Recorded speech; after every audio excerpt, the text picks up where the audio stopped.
యేసుక్రీస్తునామంలో కూడి చేరి వచ్చిన మీ అందరికీ కూడా మా ప్రత్యేకమైన ప్రేమ వందనాలండి. అందరూ బాగున్నారమ్మా? దేవునికి స్తోత్రం. దేవుని బిడ్డలారా, ఈ సమయంలో వాక్య ధ్యానంలోనికి వెళ్ళిపోదాం. ఈనాటి వాక్య ధ్యానం కొరకే పరిశుద్ధ గ్రంథమైన బైబిల్లో నుండి ఆది కాండము మొదటి అధ్యాయము 28వ వాక్యం. దేవుడు మనల్ని ఆశీర్వదించేను ఎట్లనగా మీరు ఫలించి అభివృద్ధి పొంది విస్తరించి భూమిని నిండించి దాన్ని లోపరుచుకుని సముద్రపు. చాలండి. మీరు ఫలించి దేవుడు వారిని ఆశీర్వదించెను.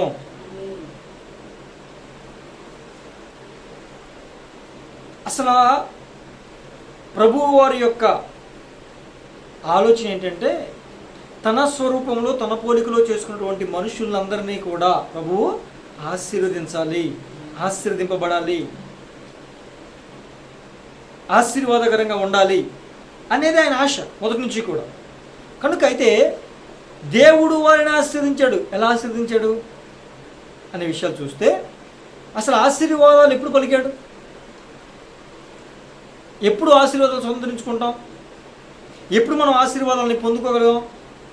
ఏం చేస్తే ఆశీర్వాదాలు మన మీదకి వస్తాయి అనే విషయాలు చాలా ఉన్నాయి. అవునంటారా కదంటారా? కనుక ఆ విషయాన్ని మనం ధ్యానం చేద్దాం. ఇదే ఆదికాండం మొదటి అధ్యాయంలోనే మొదటి 2 వాక్యాలు చదవండి.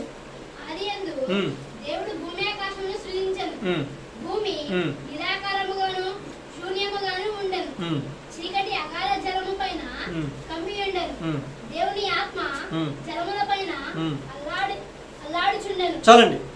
దేవుని ఆత్మ జలముల మీద అల్లాడుచు ఉండెను అన్నాడు.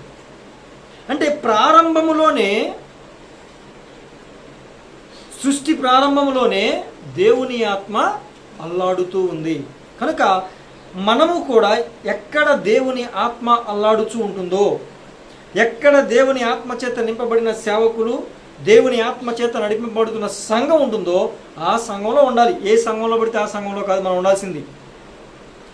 దేవుని ఆత్మ అల్లాడుచున్న సంఘంలో మనం ఉండాలి. ప్రభువారు ఏమన్నారు? ఆత్మ లేనివాడు నావాడు కాదు. ఏమి లేనివాడు కాదు? ఆత్మ లేనివాడు నావాడు కాదు అన్నాడు. అని ఇప్పుడు దాని అర్థం ఏంటి? ప్రతి మనిషికి కూడా, జంతువులకి, చెట్లకి, పురుగులకి, పుట్లకి, వీటన్నిటికీ కూడా శరీరము, ప్రాణం ఉంటుంది అంతే. చెట్లైనా జంతువులైనా రెండే ఉంటాయి. ఏంటి అండి? శరీరం ఉంటుంది, ప్రాణం ఉంటుంది. వాటికి లేనిది మానవునికి మాత్రమే ఉన్నదేంటి? ఆత్మ. ఇప్పుడు అందరం ఆత్మ కలిగి ఉన్నాం కదండి. మరలా ప్రత్యేకంగా ఆత్మ లేనివాడు నావాడు కాదు అని అంటే, ఆత్మ లేనివాడు అంటే నరుడనేగా, అంటే మానవులనేగా. నరుడు అంటే మానవులేగా. ఇప్పుడు మానవులు ఆత్మ లేకుండా ఉన్నారా? ఆత్మ ఉంది. కానీ మరి దేనికోసం మాట్లాడుతున్నారు ప్రభువు? దేవుని ఆత్మను పొందుకోవాలి, పరిశుద్ధాత్మ అభిషేకం చేత నిండుకోవాలి. ఎవరైతే దేవుని ఆత్మ చేత నింపబడతారో, పరిశుద్ధాత్మ చేత నడిపింపబడతారో వాళ్ళు మాత్రమే. మనం చూద్దాం కదా, రోమపత్రిక 8వ అధ్యాయం 14వ వచనంలో ఏమంటాడు?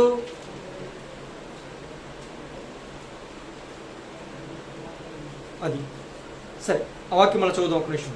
ఇప్పుడు ఆత్మ లేనివాడు నావాడు కాదు కదా. ఆత్మ లేనివాడు నావాడు కాదు. ఇప్పుడు దేవుని ఆత్మ జలముల మీద అల్లాడుచూ ఉంది. అలాగే దేవుని ఆత్మ మన మీద కూడా అల్లాడుచూ ఉండాలి. దేవునికి స్తోత్రం. ఖచ్చితంగా మన మీద ఏం చేయాలండి? దేవుని ఆత్మ అల్లాడాలి. అలాగే ఇంకొక వాక్యాన్ని చూస్తే నిర్గమాకాండం 35-33 చూడండి. నిర్గమాకాండం 35-33.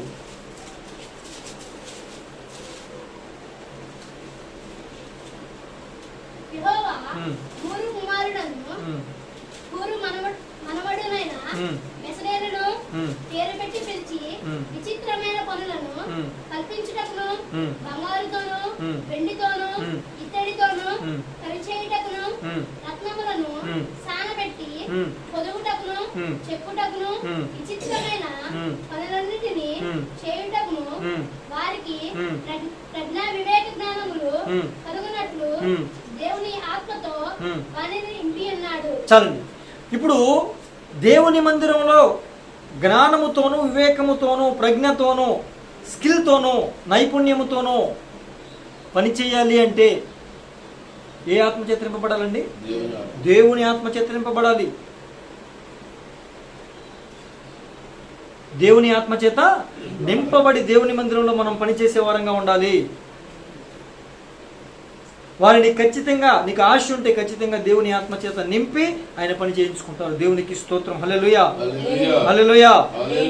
బిడ్డలారా, అలాగే మత్తయి సువార్త 12వ అధ్యాయం 28వ వచనం చదివితే, క్షమించాలి, యోహాను సువార్త 4:24, యోహాను సువార్త 4:24, యోహాను సువార్త 4:24.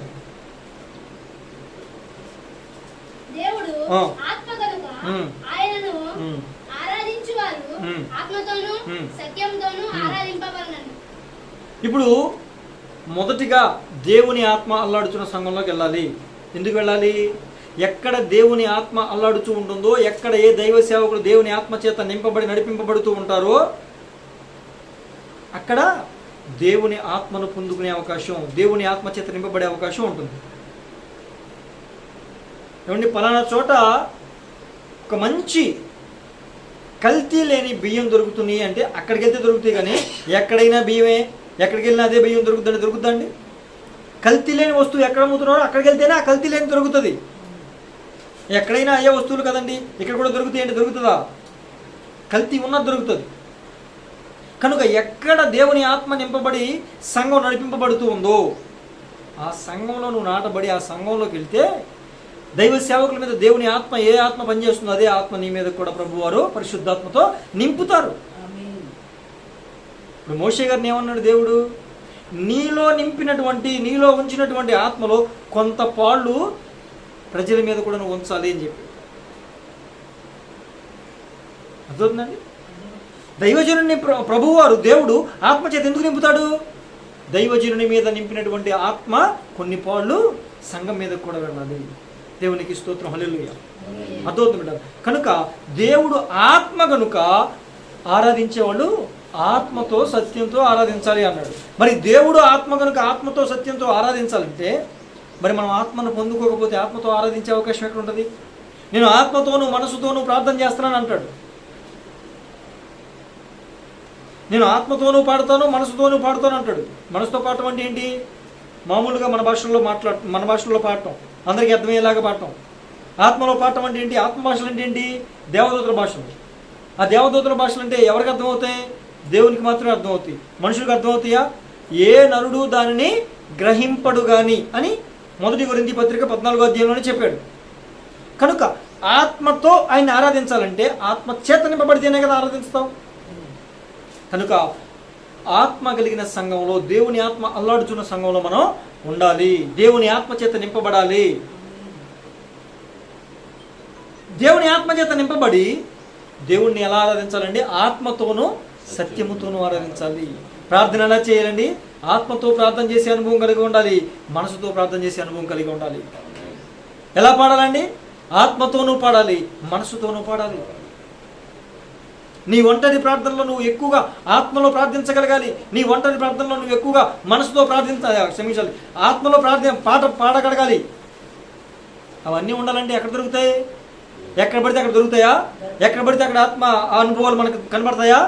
ఎక్కడ దేవుని ఆత్మ ఏ సంఘంలో అల్లాడుచూ ఉందో ఆ సంఘంలో మనం వెళ్ళాలి, ఉండాలి, నాటబడాలి, ఎదగాలి, ఆత్మచేత నింపబడాలి, అభివృద్ధి పొందాలి, ఫలించి అనేకులకు ఆశీర్వాదకరంగా మారాలి. అదోంది బిడ్డ. కనుక దేవుని ఆత్మచేత నింపబడడం చాలా చాలా ప్రాముఖ్యం. తర్వాత యెషయా గ్రంథం 4వ అధ్యాయం 4వ వచనం చూడండి.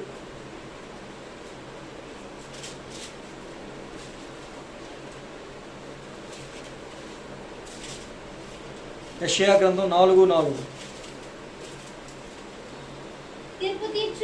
తీర్పు తీర్చు ఆత్మ వలనను దహించు ఆత్మ వలనను ప్రభువు సియోను కుమార్తెలకున్న కల్మషమును కడిగి వేయనప్పుడు.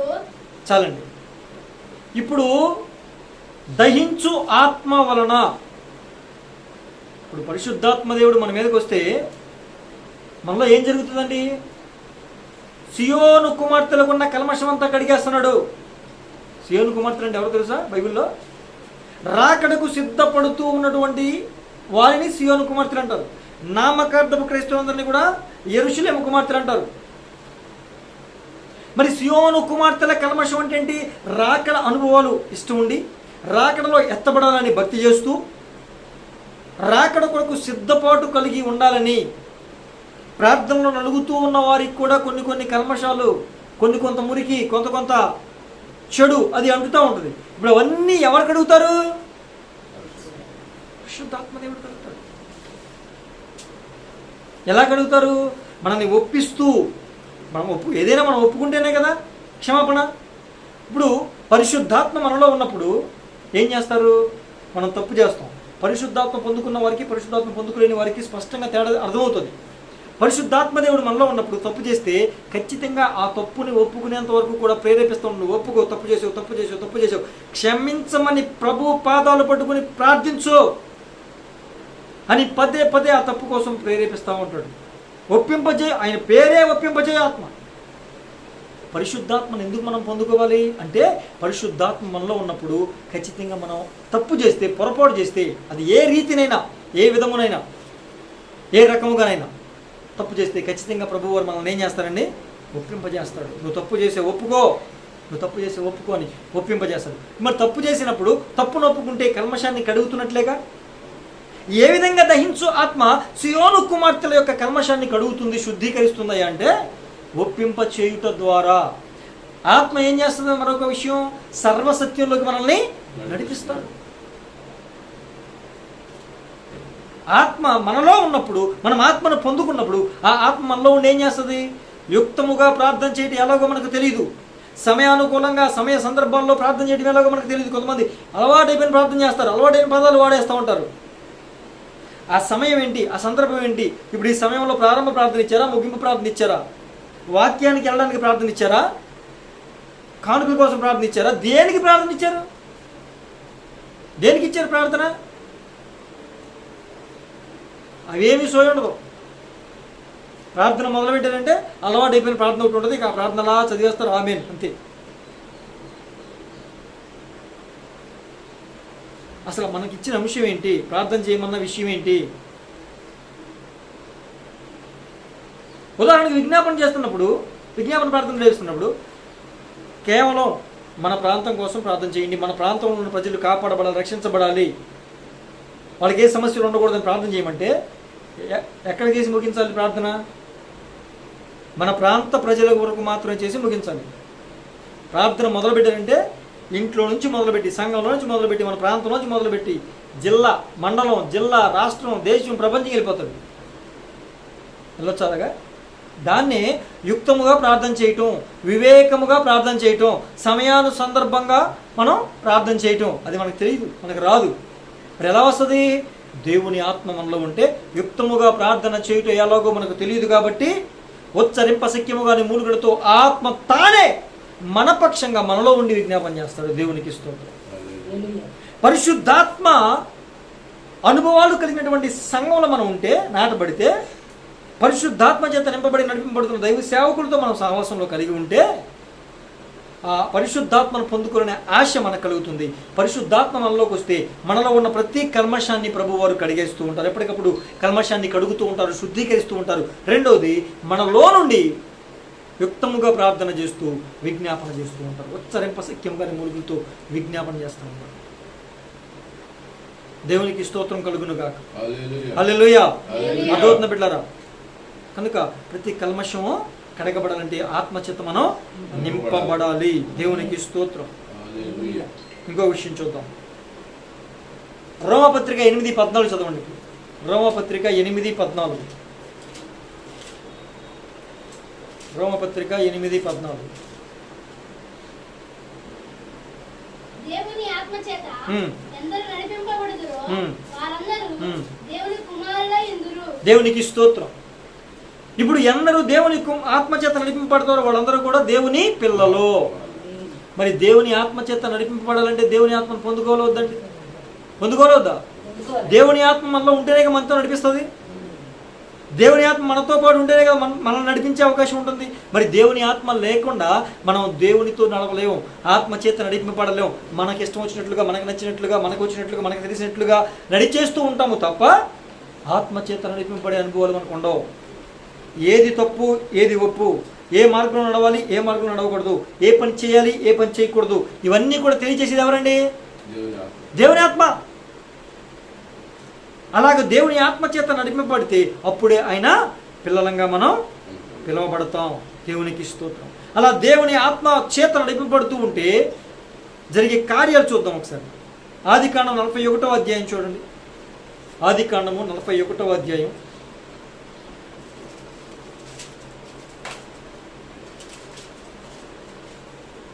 38. అతడు తన సేవకులను చూచి ఇతని వలె దేవుని ఆత్మ గల మనిషిని కనుగొనగలమా అని అనెను. దేవునికి స్తోత్రం. ఎవరండి మనిషి? ఫరో రాజు యోసేపు కోసం ఇస్తున్న సాక్ష్యం ఏంటంటే ఇతని వలె దేవుని ఆత్మ కలిగిన మనిషిని మనం కనుగొనగలమా అన్నాడు. అంటే దేవుని ఆత్మ కలిగిన మనిషిని కనుగొనగలమా అంటే ఇప్పుడు ఫరోకి దేవుని ఆత్మ లేదనేగా మీరు చెప్పాలి. ఫరోకి దేవుని ఆత్మ ఉందా లేదండి? ఉందా? అక్కడున్న చాలా మంది జ్ఞానవంతులు ఉన్నారు, పండితులు ఉన్నారు, విద్యావేత్తలు ఉన్నారు, ఇంకా చాలా మంది గుంపులు ఉన్నాయి అక్కడ. వాళ్ళందరినీ ముందు పిలిచి నాకు కళ వచ్చింది, కళభావం చెప్పండి అంటే ఎవరు చెప్పలేకపోయారు. అంటే ఇప్పుడు వాళ్ళందరికీ దేవుని ఆత్మ ఉన్నట్ట లేనట్ట? అసలు వాళ్ళలో ఆత్మ ఉందా? వాళ్ళలో ఆత్మ కూడా లేదా? లేదన్నా నేను అడిగింది కరెక్ట్గా చెప్పాలి. వాళ్ళకి ఆత్మ ఉందా లేదా? దేవుని ఆత్మ ఉందా లేదా? అది ఆత్మ ఉన్న ప్రతి వారు దేవుని ఆత్మ కలిగినట్టు కాదు. మనలా ప్రత్యేకంగా మనం పరిశుద్ధాత్మ అభిషేకాన్ని పొందుకోవాలి. పరిశుద్ధాత్మ దేవుడు మనలోనికి రావాలి. అందుకే మీ దేహము పరిశుద్ధాత్మ దేవునికి ఆలయమని మీరు ఎరుగరా. ఇప్పుడు ఆలయము అంటే నిలయమేగా. ఆలయం అంటే నిలయమేగా. ఇప్పుడు పరిశుద్ధాత్మ దేవునికి మన దేహం నిలయం అయితే మన ఇల్లు కట్టుకున్నామండి. ఇప్పుడు పలానా ఇల్లు అంటారు, పలానా వారి ఇల్లు అంటారు. ఇప్పుడు ఆ ఇంట్లోకి మనం వెళ్ళకపోతే అది కట్టుకుంది ఎవరి కోసం? మన కోసం. మరి మనం కట్టుకుని మనమే ఆ ఇంట్లో నివసించకపోతే దానికి ఏమైనా అర్థం ఉందా? అలాగే ఈ దేహం ఎవరికి నివాసం? పరిశుద్ధాత్మ దేవునికి నివాసం. మరి ఆ ఆత్మే లోపలికి రానివ్వకుండా, ఆ ఆత్మని పొందుకోకుండా, ఆ ఆత్మ చేత నింపబడకుండా మనం బ్రతికేస్తే దానికి ఏమైనా అర్థం ఉందా? అది దాని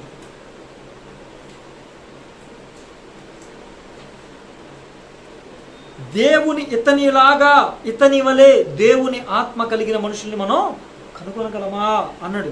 అంటే మన అందరిలోనూ ఆత్మ ఉందని ఆయన అతను కూడా కలుపుకున్నాడుగా, రాజుగారిని కూడా కలుపుకున్నాడుగా, ఫరో గారిని కూడా. నాలో కూడా దేవుని ఆత్మ లేదని అతను ఒప్పుకున్నట్టేగా.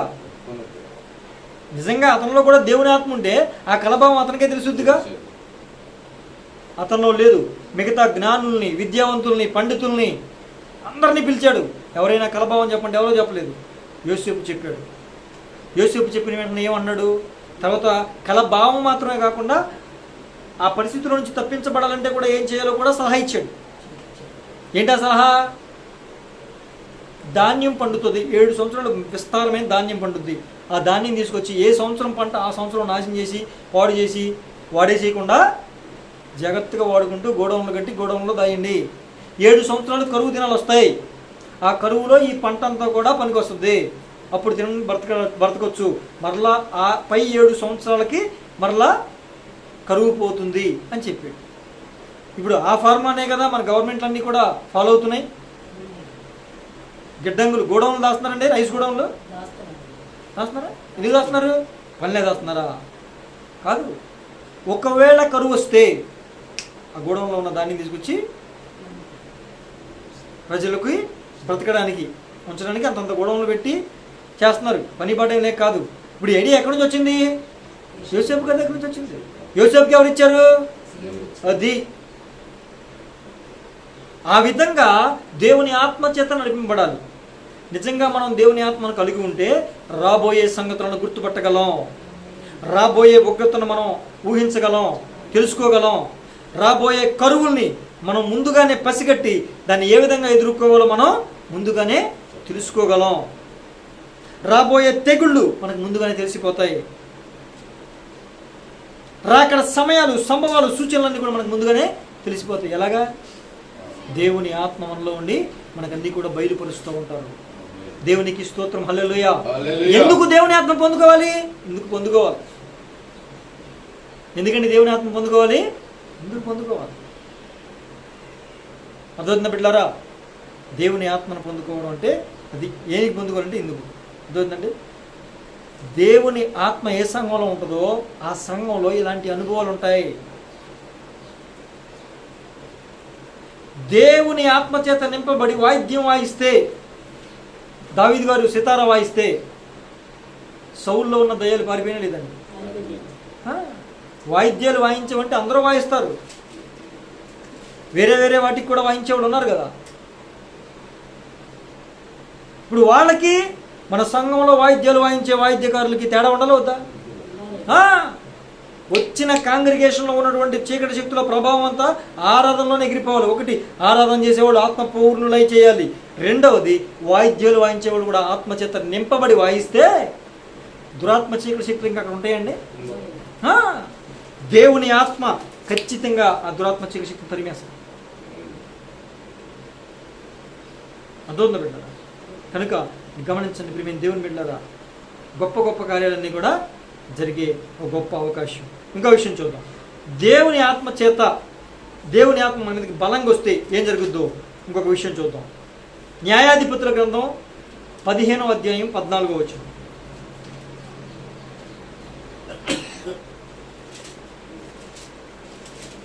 న్యాయాధిపతులు 15:14. అతడు లేహీకి వచ్చే వరకు ఫిలిష్తీయులు అతన్ని ఎదుర్కొని కేకలు వేయగా యెహోవా ఆత్మ అతని మీదకి బలముగా వచ్చినందున అతని చేతులకు కట్టబడిన తాళ్ళు అగ్ని చేత కాల్చబడిన జనపనార వలె ఆయను తెగిపోయినాయా? బంధకాలని తెగిపోయినాయా? గమనించండి ప్రియమైన దేవుని బిడ్డలారా, సంసోన్ని బంధించారు. ఫిలిష్తీయులందరూ వస్తున్నారు. సంఖ్యలతో బంధిస్తే దేవుని ఆత్మ సంసోను మీదకి రాగానే బంధకాలన్నీ ఊడిపోయినా లేవా? సంఖ్యలన్నీ తెగిపోయినా లేదా? ఇనప గొలుసులు ఊడిపోయినా, విరిగిపోయినా లేదా? అంటే దేవుని ఆత్మ మనలోనికి వస్తే మనల్ని బంధించినోడు ఒకడు ఉన్నాడు. వాడి బంధకాలని తెగిపోవాలంటే మన మీదకి ఏమి రావాలి? దేవుని ఆత్మ మన మీద అల్లాడుతూ ఉంటే వాడు మనల్ని బంధించిన బంధకాలన్నీ కూడా తెగిపోతాయి, కాలిపోతాయి, విరిగిపోతాయి. చీకటి అగాధ జలములను కమ్మెను. ఎందుకని జలముల మీద దేవుని ఆత్మ అల్లాడుతుంది? కొన్ని కోట్ల వేల సంవత్సరాలుగా చీకటి అనేది ఆ జలముల్ని కప్పేసింది. ఇప్పుడు దేవుని ఆత్మ ఆ జలముల మీద అల్లాడుతూ ఉన్నప్పుడు ఆ చీకటి అంతా కూడా ఏం చేసిందండి? పారిపోయింది, తొలగిపోయింది, వెళ్ళిపోయింది. నీలో నాలో ఉన్నటువంటి చీకటి ప్రభావం కానీ, నీలో నాలో ఉన్నటువంటి సాతాను యొక్క బంధకాలు కానీ, నీలో నాలో ఉన్నటువంటి సాతాను యొక్క కట్లు కానీ అవన్నీ తెగిపోవాలంటే దేనివల్ల అండి సాధ్యమవుతుంది? దేవుని ఆత్మ మన మీదకి రావాలా, మన మీద అల్లాడాలి. దేవుని ఆత్మ మన మీదకి రావాలి, మన మీద అల్లాడాలంటే మనలో ఒక ఆశ ఉండాలి, దేవుని ఆత్మను పొందుకోవాలని. ఇప్పుడు వస్తుంది దేవుని ఆత్మ అల్లాడుచున్న సంఘంలో ఉంటే అభిషక్తులుగా దైవజనులు మారిపోతే, అభిషేకం చేత ఆత్మ చేత నింపబడిన దైవజనులు ఆత్మలో పరవశమై ఆరాధన చేస్తూ ఉంటే, అభిషేకాన్ని అనుభవిస్తూ ఉంటే, ఆత్మలో పరవశిస్తూ ఉంటే నీకు కూడా ఏం కలుగుతుందండి? నువ్వు ఏం చూస్తావో, ఏది వింటావో అదే నీకు ఆశ కలుగుతుంది. ఎందుకు దేవుని ఆత్మ అల్లాడుచున్న సంఘంలో ఉండాలి? దేవుని ఆత్మను పొందుకోవాలని ఆశ ఉండాలి కాబట్టి. దేవుని ఆత్మ లేకపోతే ఆయన వారం కాదు కాబట్టి. దేవుని ఆత్మ చేత నడిపింపబడకపోతే ఆయన పిల్లలం కాదు కాబట్టి.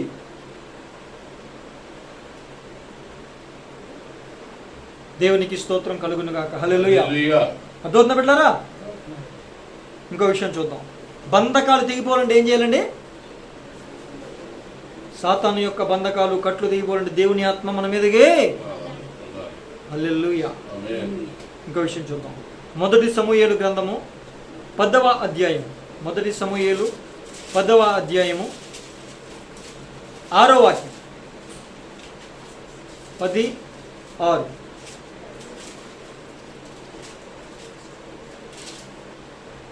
యెహోవా ఆత్మ నీ మీదకి బలముగా దిగి వచ్చును. నీవు వారితో కలిసి ప్రకటన చేయుచుండగా నీకు క్రొత్త మనసు వచ్చును. దేవునికి స్తోత్రం. ఏమండి, యెహోవా ఆత్మ బలంగా దిగి వస్తే ఏం కలుగుతుందండి? మారు మనసు వస్తుంది. కొత్త మనసు అంటే ఏంటి? మారు మనసు. అంతవరకు లోకాశులు, శరీరాశులు, పాపేచ్ఛలు, జీవపుడంబాలతో నిండిపోయినటువంటి నీ మనసు ఏది చేసినా పర్వాలేదు, ఈ కొంతకాలమే, ఈ మానవ జీవితం ఎప్పుడు చచ్చిపోతాం తెలియదు కనుక బాగా ఎంజాయ్ చేసి చచ్చిపోదాం అనుకునే మనసు ఎప్పుడైతే దేవుని ఆత్మ నీ మీదకి దిగి వస్తుందో ఆ మనసు మారిపోయి ఒక క్రొత్త మనసు, నూతన మనసు, మారు మనసు నీకు పొందుకుంటావు. దేవునికి స్తోత్రం. హల్లెలూయా. ఇప్పుడు మారు మనసు పొందుకోవాలన్నా కూడా మన మీదకి ఏం రావాలండి? దేవుని ఆత్మ రావాలి. ఒక క్రొత్త మనసు రావాలంటే ఈ లోకం మీద, శరీరం మీద, వీటన్నిటి మీద మనసు చచ్చిపోయి దేవుని మీద, దేవుని రాజ్యం మీద, పరలోకంలో ఉన్న క్రీడలు, బహుమానాల మీద మనకి మనసు మళ్ళాలంటే దేవుని ఆత్మ మన మీదకి బలముగా రావాలి. దేవునికి స్తోత్రం. హల్లెలూయా, హల్లెలూయా. అలాగే 143వ కీర్తన చూడండి ఒకసారి.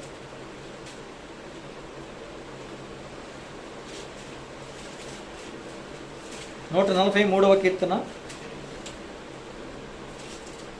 10వ వాక్యం.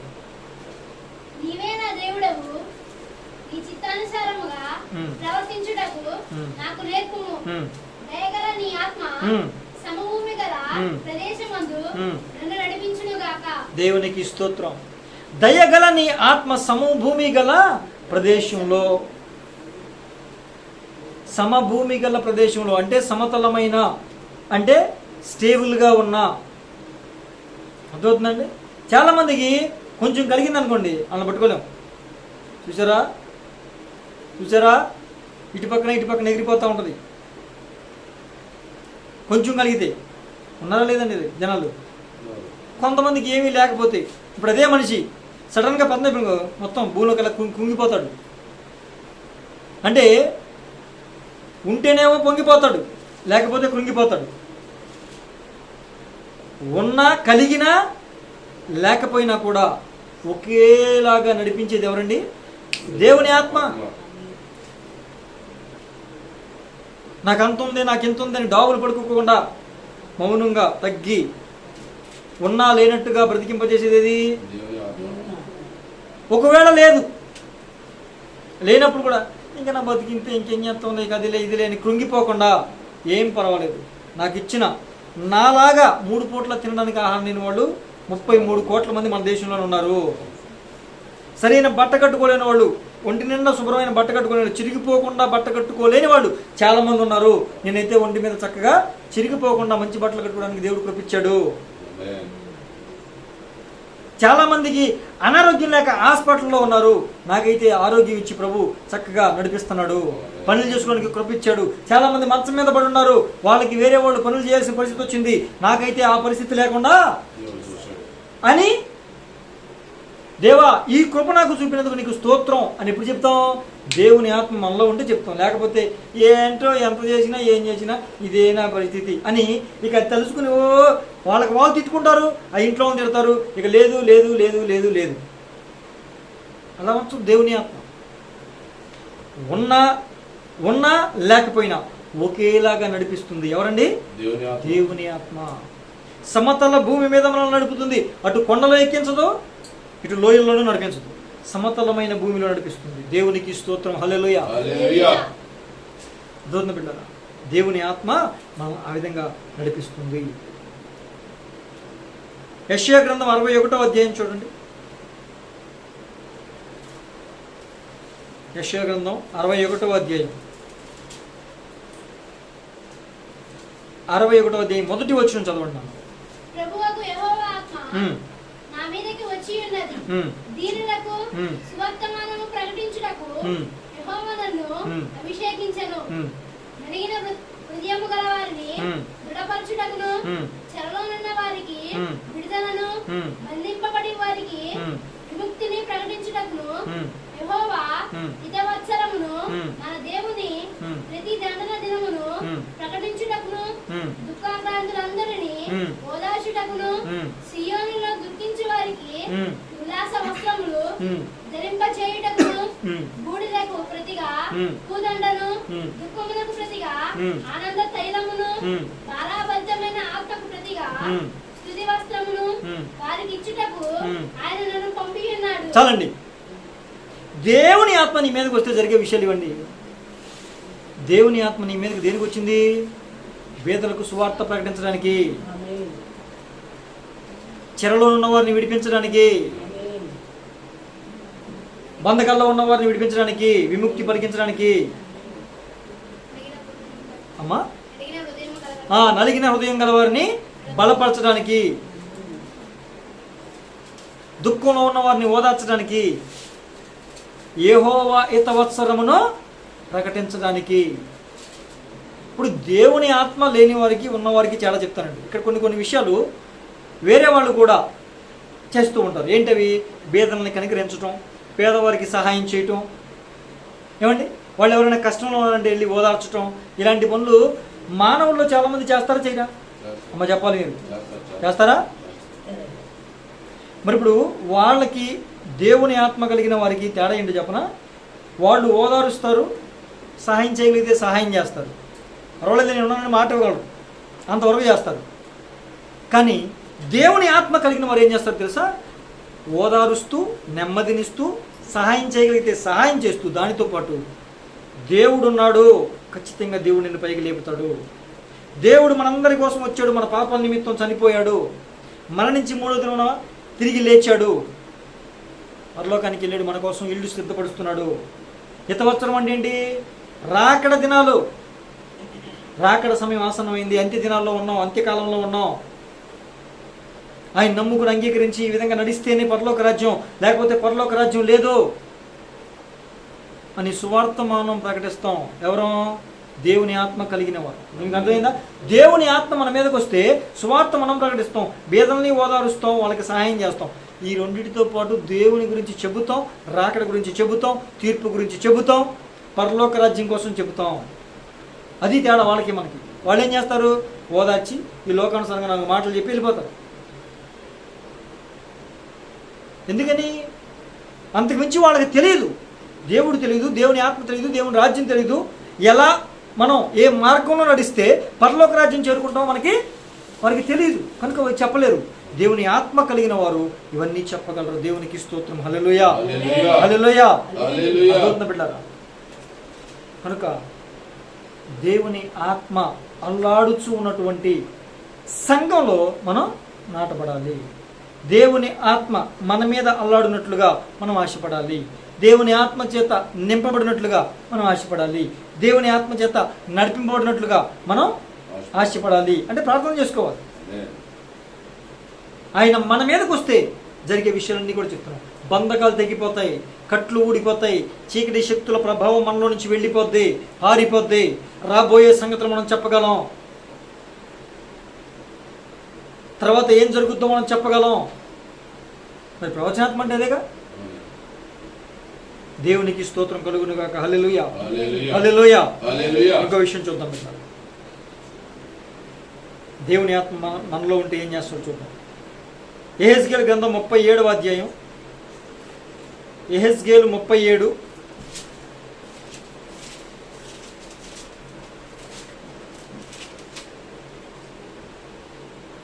37:1. యెహోవా హస్తము నా మీదకి వచ్చెను, నేను ఆత్మవర్షుడనై ఉండగా యెహోవా నన్ను తోడుకొని పోయి ఎముకలతో నిండి ఉన్న ఒక లోయలో నన్ను దింపెను. దేవునికి ఇస్తూ చాలు. ఇది మనందరికీ తెలుసు కదా. ఎండిన ఎముకల లోయలోనికి యెహెజ్కేలు ప్రవక్త గారిని తీసుకెళ్లారు. ఇప్పుడు ఆత్మవశుడై ఉండగా ఎవరిని నడిపిస్తాడు? ఆత్మతో నింపబడిన వారిని దేవుడు నడిపిస్తాడు. నడిపించి ఎక్కడ తీసుకెళ్ళాడు? ఎండిపోయిన ఎముకల లోయలోకి తీసుకెళ్ళాడు. ఇప్పుడు ఎండిపోయిన ఎముకల లోయలు అంటే దాని అర్థం ఏంటి? నిర్జీవమైనటువంటి, జీవము లేని, రక్షణ లేని, నరకానికి జోగుతున్నటువంటి ఆత్మలు ఉన్నటువంటి, అసలు కనీసం ఆత్మ అనుభవాలు లేని ప్రాంతంలోకి నన్ను తీసుకెళ్తాడు. ఇప్పుడు ఆత్మ చేత నింపబడి మనం ఉంటే, ఆత్మ మనలో నింపబడి ఉంటే, ఆత్మ మనలో ఉంటే, ఆత్మ మనల్ని అక్కడికి తీసుకెళ్తుంటే, నడిపింపబడుతూ ఉంటే తీసుకెళ్తాడు. తీసుకెళ్ళి ఏం చేస్తాడు? మీరు వాళ్ళు చల్లారిపోయారా బాబు, వాళ్ళకి ఆత్మ తెలియదు, మీరు కూడా వాళ్ళలో కలిసిపోండి అంటాడా? మన ద్వారా ఆ ఎండిన ఎముకల్లోనికి ఒక కొత్త నూతన అవయవాలతో కూడినటువంటి ఆత్మ అభిషేకాన్ని వారిలోకి నింపడానికి, ఆత్మలో చల్లారిపోయిన, ఆత్మలో చచ్చిపోయిన, దేవుని శక్తి కోల్పోయినటువంటి ప్రతి ఒక్కరిని మరలా తిరిగి ఉజ్జీవింపజేసి ఆత్మ చేత నింపి ఆయన రాకడకు సిద్ధపరచడానికి మనల్ని అలాంటి లోయలోకి తీసుకెళ్తాడు. దేవునికి స్తోత్రం, హల్లెలూయా.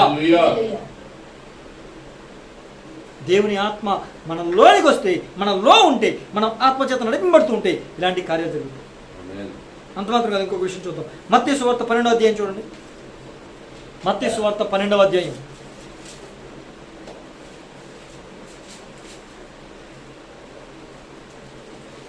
ఈ 12:28.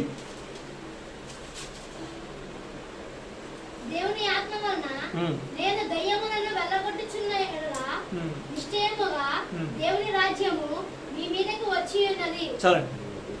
ఇప్పుడు దయ్యాలని వెళ్ళగొట్టాలంటే ఎవరు వెళ్ళగొడతారండి? దేవుని ఆత్మ ఉన్నవాడే దయ్యాన్ని వెళ్ళగొడతాడు. ఇప్పుడు సౌల్లో ఉన్న దయ్యం పారిపోయింది. ఇప్పుడు దావీదు గారు సితారా వాయించి పాట పాడితే, వాయిద్యాలు వాయిస్తూ పాట పాడడం అంటే ఆరాధనేగా. ఇప్పుడు వాయిద్యాలు వాయిస్తూ పాట పాడుతూ ఆరాధిస్తూ ఉన్నప్పుడు చీకటి శక్తులు పారిపోయింది కదా. ఇందాక ఎందుకు చెప్పి మన మాట? ఆరాధించుచున్నవారు ఆత్మతో నింపబడి ఆరాధించాలి, ఆత్మాభిషేకంతో నింపబడి ఆరాధించాలి. వాయిద్యాలు వాయిస్తున్న వారు కూడా ఆత్మచేత నింపబడి వాయిద్యాలు వాయిస్తే పని ఇంకా సులువు అవుద్ది.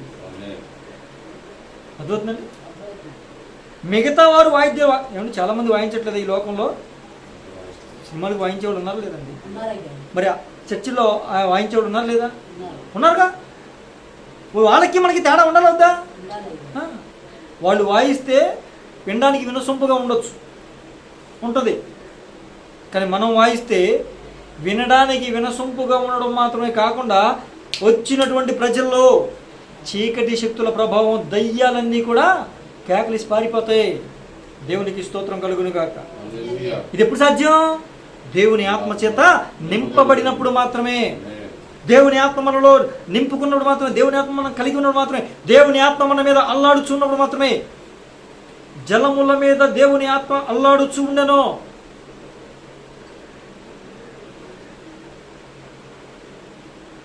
నన్ను ఆశీర్వదించు ప్రభు, ఆశీర్వదించు ప్రభు, ఆశీర్వదించు ప్రభు అని ప్రార్థన చేసే ముందు మనం ఏమడగాలి? నన్ను ఆత్మతో నింపు ప్రభువా, అడుగుడి మీకు ఇయ్యబడును. దేనికోసం అడగమన్నాడు? పరిశుద్ధాత్మ నింపుదల కోసం అడగమంటే దాన్ని పక్కన పెట్టి మనం అడగొద్దు, అవసరం లేదు అన్నవన్నీ అడుగుతాం. ఆయన ఏమని చెప్పాడు? మొదట నా నీతిని, నా రాజ్యాన్ని వెతికితే మీకు కావాల్సినవి నేను చూసుకుంటాను రా బాబు. ఆకాశ పక్షులు చూడండి, అవి వెతుకుతున్నాయా, కోస్తున్నాయి, నేను చూసుకుంటాను, మీకు ఎందుకు? మీరు మాత్రం నా నీతిని, నా రాజ్యాన్ని వెతకండి అన్నాడు. ఆయన వెతకమన్నాయన్నీ వెతకడం మానేసి వెతుకుతున్నాయన్నీ వెతుకుతూ ఉంటాం. అక్కడే తేడా కొట్టేస్తుంది. ఆయన అడగమన్నా దాన్ని అడగడం మానేసి ఇవి మీరు అడగవసరం లేదు, నేను చూసుకుంటాను వీటి సంగతి అన్నవన్నీ ప్రార్థనలు అడుగుతూ ఉంటాం. అవునా కాదండి? ఏది అడగాలి, ఏది అడగకూడదు, ఎలా ప్రార్థన చేయాలి, ఎలా ప్రార్థన చేయకూడదు, వేటి గురించి ప్రార్థన చేయాలి, వేటి గురించి ప్రార్థన చేయకూడదు అనే జ్ఞాన వివేకం మనకు కావాలంటే ఏం కావాలి మనలో? మనకి అందుకే ఆదికాండం 1వ అధ్యాయం 1 వచనాల్లోనే, ఆ మొదటి 2 వచనాల్లోనే ప్రభు వారు దేనికోసం మాట్లాడారండి? జలముల పైన దేవుని ఆత్మ అల్లాడుచు ఉంది. ముందు నువ్వు ఆత్మతో నింపబడాలి. ఆ ఆత్మ నిన్ను ఒప్పింపజేస్తుంది, సర్వసత్యంలోకి నడిపిస్తుంది, దేవుని అభిషేకం చేత నడిపిస్తుంది, ఆత్మ చేత కొనిపోద్ది. తర్వాత నీలో ఆత్మ నీ మీదకి బలంగా దిగి వస్తున్నప్పుడు నువ్వు భీకర కార్యాలు చేస్తావు, రానున్న సంగతులన్నీ కూడా చెబుతూ ప్రవచనాత్మతో నింపబడి. ఇవన్నీ ఎప్పుడు సాధ్యం? ఆత్మచేత నింపబడినప్పుడు సాధ్యం. కనుక ఎక్కడ పడితే అక్కడ ఉండొచ్చు మనం. దయచేసి ఎవరు కూడా కోపపడొద్దు, బాధపడొద్దు బిడ్డారా. వాక్యాన్ని కరెక్ట్గా మీరు ఆలోచన చేయండి, అవగాహన చేసుకోండి. నేను చెప్తున్న తప్ప రైట్ అనేది మీరు తప్పక భావించు. ఏ సంఘంలో పడితే ఆ సంఘంలో ఉంటే అవదో. ఆత్మ చేత నింపబడిన సేవకులు ఉన్నటువంటి సంఘంలో మాత్రమే మీరు వెళ్ళాలి. ఆత్మ అల్లాడుచున్నటువంటి సంఘంలో మీరు నాటబడాలి. అక్కడే మీరు ఎదగాలి, నీరు కట్టి ఫలించాలి, అభివృద్ధి పొందాలి, అనేకులకు ఆశీర్వాదకరంగా మారాలి. జలముల మీద దేవుని ఆత్మ అల్లాడుచున్నట్లు వింటున్న మన అందరి మీదకి ప్రభువు ఆత్మ దిగివచ్చునుగాక. ఆయన ఆత్మ చేత నింపబడుదుముగాక. ఆయన మన మీద ఆయన ఆత్మను అల్లాడింపజేయునుగాక. మన బంధకాలన్నీ తొలగిపోవునట్లుగా ఆత్మ చేత నడిపించునుగాక. మనము రాబోవు సంగతులను తెలియపరచున్నట్లుగా ప్రభువు ఆత్మ చేత మనల్ని నడిపించునుగాక. అద్భుతములు చేయునట్లుగా, దురాత్మలు పారిపోనట్లుగా ఆత్మ అభిషేకము చేత నడిపింపబడుదుముగాక. అట్టి కృప ప్రభు మనందరికీ దయచేయాలని ప్రార్థిస్తూ నా మాటలు ముగిస్తున్న ప్రార్థన చేసుకుందాం.